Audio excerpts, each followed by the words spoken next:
Hi friends, welcome to Rojas cooking. இன்னைக்கு நம்ம சேனல்ல வாழைப்பூ வச்சு ஒரு ரெசிபி தான் பார்க்க போறோம். வாழைப்பூ chilli எப்படி செய்யறதுன்னு பார்க்கலாம் வாங்க. அதுக்கு முன்னாடி நீங்க இன்னும் நம்மளோட சேனலை சப்ஸ்கிரைப் பண்ணலனா மறக்காம சப்ஸ்கிரைப் பண்ணிட்டு அப்படியே பக்கத்துல இருக்கிற பெல் பட்டனையும் கிளிக் பண்ணி அதுல ஆல் அப்படிங்கற ஆப்ஷனை கொடுத்துக்கோங்க. அப்பதான் நான் வீடியோ போட்ட உடனே உங்களுக்கு நோட்டிஃபிகேஷன் வரும். இப்போ வந்து வாழைப்பூ chilli செய்யறதுக்கு ஃபர்ஸ்ட் நான் வந்து வாழைப்பூ எடுத்து வச்சிருக்கேன்.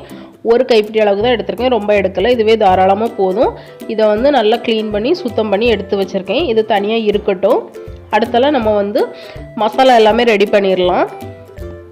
அதுக்கு வந்து ஃபர்ஸ்ட் கார்ன்ஃப்ளவர் மாவு ஒரு 2 ஸ்பூன் அளவுக்கு எடுத்துர்க்கேன். அது கூடல ஒரு 2 டீஸ்பூன் வத்தத்தூள் காரத்துக்கு ஏத்தால சேர்த்துக்கோங்க. அப்புறம் ஒரு 1 டீஸ்பூன் கரம் மசாலா, ஒரு 4 ஸ்பூன் கிட்ட 3ல இருந்து 4 ஸ்பூன் கிட்ட கடலை மாவு எடுத்துர்க்கேன். இது எல்லாத்தையுமே நம்ம வந்து ஒரு பாத்திரத்துல சேர்த்துறலாம். இது கூடல கொஞ்சமா சீரகம் மட்டும் சேர்த்துக்கிறேன், ரொம்ப வேண்டாம், சும்மா பேருக்கு ஒரு 1/4 டீஸ்பூன் அளவுக்கு சேர்த்துருக்கேன். அது கூடல ஒரு 1/2 டீஸ்பூன் இஞ்சி பூண்டு பேஸ்ட் சேர்த்துக்கலாம். அதுக்கப்புறமா தேவையான அளவு உப்பு சேர்த்துக்கோங்க. நான் வந்து ஒரு 1/2 டீஸ்பூன் அளவுக்கு உப்பு சேர்த்துருக்கேன்.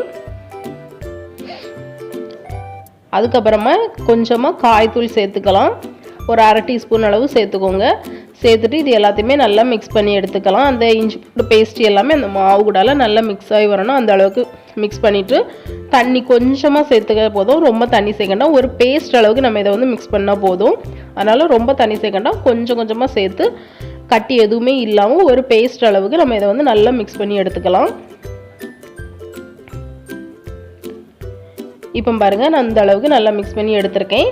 அடுத்தால இதில் வந்து நம்ம க்ளீன் பண்ணி வச்சுருந்தோம் அந்த வாழைப்பூ, அதையும் சேர்த்து நல்லா மிக்ஸ் பண்ணிட வேண்டியதான். மிக்ஸ் பண்ணிவிட்டு நம்ம நல்ல சூடான எண்ணெயில் ஒவ்வொன்றா போட்டு பொரிச்சு எடுக்க வேண்டியதான். ஒத்த ஒத்தையாக போடுங்க, அப்போ தான் நல்லாயிருக்கும். சேர்த்து போட்டாக்கி அது வந்து ரொம்ப சேர்ந்து வந்த மாதிரி இருக்கும். ஒன்று ஒன்றா போட்டாக்கி நல்லா உதிரி உதிரியாக இருந்த மாதிரி இருக்கும், நல்லாயிருக்கும். அதுக்கப்புறமா இதை வந்து ரொம்ப நேரம் இது வைக்கணும்னு அவசியம் இல்லை, ஏன்னா நம்ம ஒவ்வொன்றா தான் போட்டிருக்கோம். அதனால இதை வந்து லைட்டாக திருப்பி போட்டு வேக வச்சு நம்ம எடுத்துட வேண்டியதான். உங்களுக்கு தேவைன்னா நீங்கள் வந்து ரெட் ஃபுட் கலர் ஆப்ஷனல் தான், அது வந்து உங்களுக்கு அந்த கலருக்கு தேவைன்னா ஆட் பண்ணிக்கோங்க, இல்லைன்னா வேண்டாம். அவ்வளோதான், நம்மளோட சூப்பரான வாழைப்பூ chilli ரெடி ஆகிடுச்சு. ரொம்ப சூப்பராக இருக்கும். இதை வந்து நார்மலாக இந்த லைட்டாக வந்து முருங்கைக்காய் குழம்பு அப்படி சின்ன சின்ன இதுக்கெல்லாம் நல்லா சைட் டிஷ்ஷாக வச்சு சாப்பிட சூப்பராக இருக்கும். கண்டிப்பாக நீங்கள் ட்ரை பண்ணி பாருங்கள். இந்த வீடியோ உங்களுக்கு பிடிச்சிருந்தா லைக் பண்ணுங்கள், ஷேர் பண்ணுங்கள். மறக்காமல் ரோஜாஸ் குக்கிங் சேனலுக்கு சப்ஸ்கிரைப் பண்ணுங்கள். Bye friends.